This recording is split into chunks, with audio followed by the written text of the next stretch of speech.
Alpha Janam, আমি আপনার কাছে একটু শুনি যে আমরা জামাতের কথাও একটু যদি আলাপ করি, সেটা হচ্ছে যে 5 আগস্টের পরে জামাতের যে রাজনীতি, সেই রাজনীতিতে আপনি কতটুকু পরিবর্তন দেখলেন? কারণ আর বৈষম্য বিরোধী বাংলাদেশের কথা বলছি, কিন্তু জামাত সেই কোটার বাইরে যেতে পারছে কিনা? জামাতের প্রতিষ্ঠানগুলোতে কিন্তু আমরা এখনও দেখি যে জামাত ইসলামী না করলে, শিবির কর্মী না হলে তাদের চাকরি দেওয়া হয় না। যদি ইসলামী ব্যাংকের কথা আমরা বলি, উদাহরণস্বরূপ নিয়ে আসি।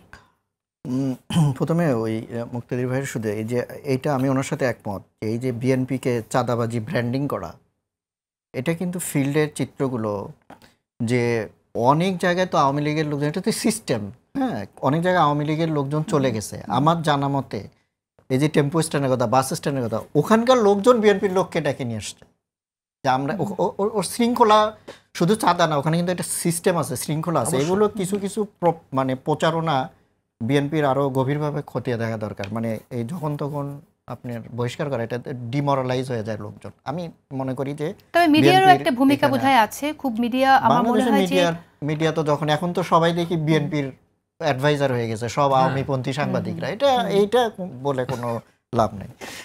আর জামাত ইসলামী যেটা দেখেন, আপনি বলছিলেন যে জামাতের মানে জামাতের পরিবর্তনটা কতটুকু দেখলেন? আমি একটা দিক একটু তুলে ধরতে চাই যে বৈষম্য বিরোধী যে আন্দোলন থেকেই আমাদের এই স্বাধীন নতুন বাংলাদেশ পাওয়া, সেই প্রসঙ্গে একটু আসি। সেই জায়গা থেকেই যে জামাতের মধ্যে যে প্রবণতা আছে যে তাদের, যে আপনি বললেন ক্যাডার ভিত্তিক একটি দল এবং তাদের ক্যাডার ছাড়া তাদের প্রতিষ্ঠান চলবে না, তো কোটাই তাহলে থাকলো। তাহলে এই জামাত যখন যদি কখনো রাষ্ট্র ক্ষমতায় যায়, তো সে চাইবে যে ওই একই অবস্থা, মানে আগে যেমন দেখেছিলাম আমরা ছাত্রলীগ করতে হবে চাকরি দিতে হলে, চাকরি পেতে হলে। তো আমরা তো যে যদি ইবনে সিনার কথা প্রসঙ্গ আনি, ইসলামী ব্যাংকের প্রসঙ্গ আনি, একই তো বিষয়। সেই জায়গা থেকে কোনো পরিবর্তন দেখেন কিনা? না, একটা হচ্ছে যে 5 তারিখের পরে জামাতের রাজনীতিতে একটা বড় পরিবর্তন, যে তারা এক ধরনের মাস পার্টিতে রূপান্তরের চেষ্টা করছে। তো এইটা জামাতের আগে এটা ছিল না। এইটা তাদের দলের মধ্যে কি ধরনের এটার ব্যাকলাশ হবে, বা এটা কিভাবে একটা পপুলিজমের নানান রকম আপনার ইয়ে আছে, প্রতিক্রিয়াও আছে, হ্যাঁ, সেটা দেখতে আমাদের অপেক্ষা করতে হবে। হ্যাঁ, যে এটার এই যে তার যে সাংগঠনিক শৃঙ্খলা, এই পপুলিজমটা সাংগঠনিক শৃঙ্খলাতে কোনো প্রভাব পড়বে কিনা, কতটা পড়বে, কি ধরনের পড়বে, এটা এখনই বোঝা যাবে না।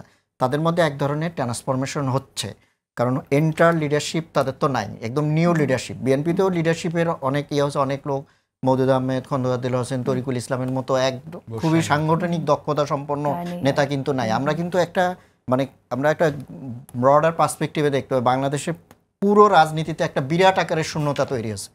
মানে এই যে এখন যে মধ্যম সারির নেতারা বিএনপির নেতৃত্ব দিচ্ছে, তাদের সঙ্গে মাঠের রাজনীতির কতটা সম্পর্ক হয়েছে? গত 15 বছর তো তারা মামলা নিয়েই ব্যস্ত ছিল, সাংগঠনিক কাজ তাদের কতটা হচ্ছে?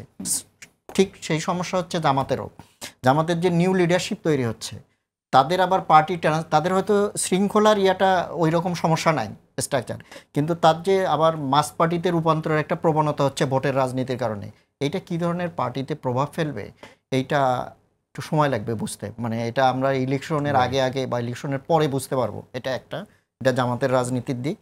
আর যেটা বলছেন যে আপনার এই প্রতিষ্ঠান কেন্দ্রিকতা, এগুলোকে যেভাবে বড়ভাবে দেখা হয়, এখন ধরেন ইসলামী ব্যাংক বাংলাদেশের লার্জেস্ট ব্যাংক, এইটা যতটা না জামাতের আপনার ধরেন যারা ব্যাংকটা শুরু করছেন, তারপরে এর প্রতি মানুষের যে আবেগ তৈরি হয়েছে, এটা মানুষ আমানত রাখতে স্বাচ্ছন্দ্য বোধ করছে। খুব বেশি প্রফিট পাচ্ছে তা তো না।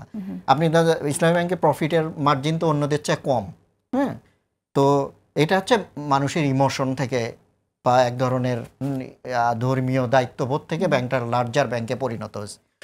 তো ইবনে সিনা বা আদার্স প্রতিষ্ঠানগুলোও ঠিক এইরকমই এটা যাচ্ছে। তো সেখানে তারা ওই শৃঙ্খলাজনিত কারণেই চেষ্টা করবে তাদের মনোভাবাপন্ন লোকগুলো যাতে প্রথম প্রায়োরিটি পায়। এটা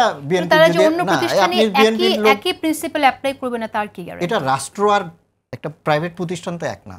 আপনি যখন একটা প্রাইভেট প্রতিষ্ঠানে যখন তারা এটা করছে, একটি প্রাইভেট প্রতিষ্ঠানে যখন করছে, অন্য প্রাইভেট প্রতিষ্ঠান তো তারা এটাই অ্যাপ্লাই করতে চায়। আমাকে যদি আপনি বলেন যে কোনো প্রতিষ্ঠান মেরিটোক্রেসির ভিত্তিতে হওয়া উচিত, আমি একদম এটা হচ্ছে, তাহলে তার প্রতিষ্ঠানও ভালো চলবে, মেরিটের ভিত্তিতে এটা হওয়া উচিত। এখন সেটা যদি তারা যদি ওই দিকে যায়, আমার যাইতে গেলে তারা ভালো করবে, না করলে তারাও ধাক্কা খাবে।